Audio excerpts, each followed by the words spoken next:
You'll correct me throughout? Yep. All right. Okay. So we're just gonna start from the top. We added a few things. I'm trying not to go too far into space. Let me explain this as simply as I can. So our first movement, we have our variations to the halo. Okay. Remember you played around with the extension, harder, easier. So if I'm kind of messing around with it, a bit more extension with the arm. Yeah. But remember our validated position. Yes, always coming here. So if that means you have to come in, we can. But always nice and rhythmic.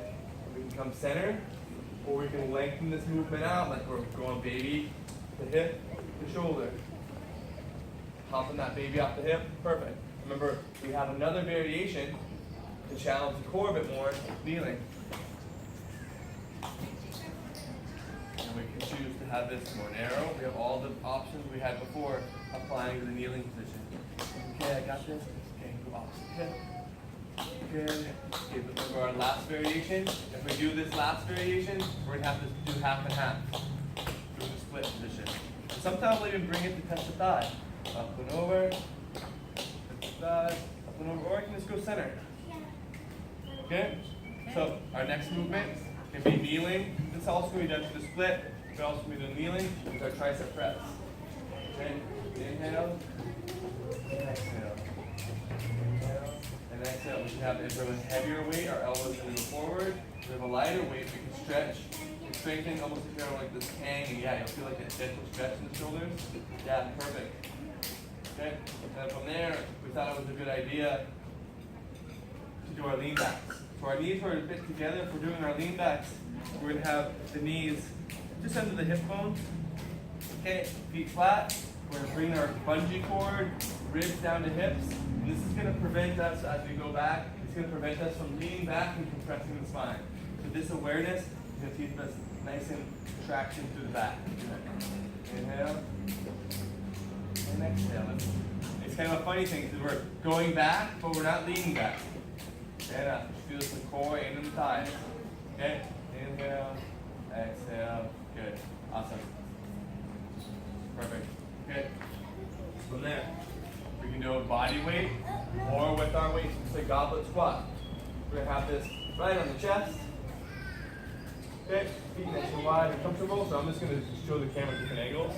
Okay, nice and comfortable. Remember, we're keeping our knees pulling out, belly in. And at the end, our range of motion is great. We started with this partial repetitions. At the end, you were going to a nice depth. Okay, but know that this weight, the whole point of this weight is obviously to challenge the leg, but also challenge the core. We're not just creating movement in the squat, but we're preventing this bad position. Okay, so let's see if you. Elbows are in. Yeah, that's how I like them personally. Okay, but whatever makes you feel like Valiant. Okay, okay, extend and compress. Yep. So our heels are coming out. So I want you to feel like these gecko feet spread. Yeah, I want you to feel the feet evenly distributed throughout this movement. So I'm just going to help. That's it, yes. So we're engaging the bend with the hips, not the knees. So engage and then compress. Yep, so hips back and get low. Hips back. Yep, get low. The more the knees go forward, the more we're going to want to do the little Michael Jackson. We're not Michael Jacksoning. We're going to have a nice squat. Are you on the video with that? I want to see what your back's. Yep. So I actually, due to like how I'm made, I have a very long torso, so this makes my posture. I've been working on it, but I have the unique advantage of having shorter legs. So you have longer femurs, so it's going to be harder. But that doesn't mean it's impossible, but don't expect yourself to be perfect. But the intention is all you're looking for. These look great. Just keep those feet flat. From there, we have our swing. Belly in. From here, we get this little hand, we're reaching that booty towards the wall. So nice extension, breathing in, and out. Once again, the knees are pulling out fantastically. Awesome. Out, and up. Inhale. Excellent.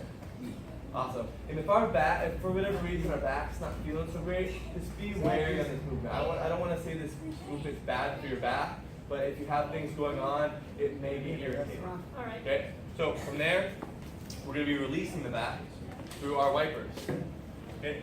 So we're on the floor, in our T position. Yeah, but you really discovered these really nicely. We started with the legs bent, an easier variation, but here's how when my knees are above the chest, I have this pelvic tilt. So when I go left to right, I'm not just gonna roll with this booty on the ground. I'm gonna get this pelvic tilt and do a gentle abdominal lift. Okay, the straighter the legs, the harder this is. Yeah, and that belly intention. Bikini photo, and the more these legs drop, the higher this intention of the belly is up. Oh, that's nice. Sun's coming out. Good, perfect. Right, and try and work the full range of motion when necessary, or when you can. Good, and then from here we have our frog pulses. So our penny, squeezing, and eventually as we get stronger and better at this, we can elevate the shoulders. So for example, you can put it on, you know, you put your shoulders on the seat of a couch, but the more we elevate the shoulders, the more weight we're going to be moving. Now, this is perfect for now. Remember, we're going up, climbing the mountain, enjoying that booty squeeze view. Excellent. Boom. Okay, last but not least, knee to stance. Okay, from the knees, like that. Okay, and if we want to kind of interrupt this knee to stand, remember you want to hit the triceps a bit more through our split position. Remember, we can also do our tricep press. Okay. Okay, it's always going to be pressing through, not this huge deal, it's a little bit better if we can press through the kneeling, the kneeling side. So we switch sides and look this. Yep, perfect. Remember, we're finding the line. That's nice, exactly, we're stacking. Okay, but that's our movement. We can sneak in there at any point in time, but now, last but not least, our knee to stance. Left, right, left, right. Good, and we're lengthening through the opposite, spreading the foot, driving. And a lot of times people think that they have to be so upright, much like the swing. A hinge is totally fine as long as you keep a straight spine. From here, I can get some leverage, get my chest over the thigh, and that'll actually help you work the booty a bit more, which is never a bad thing. Good. Let's just try a couple where we actually kind of lean over the forward leg. Yes. As we do that, we're just going to prevent the knee from coming in. Yes, you feel that a bit more. And yes. Boom. So, little nuances. Okay? I'm not sure. Perfect. Yeah, you've already figured out the cue. You haven't once had that foot flat. You're keeping the toes under. Thank you. That was awesome. Now it's actually like I just threw in. That's just kind of some of my favorite movements.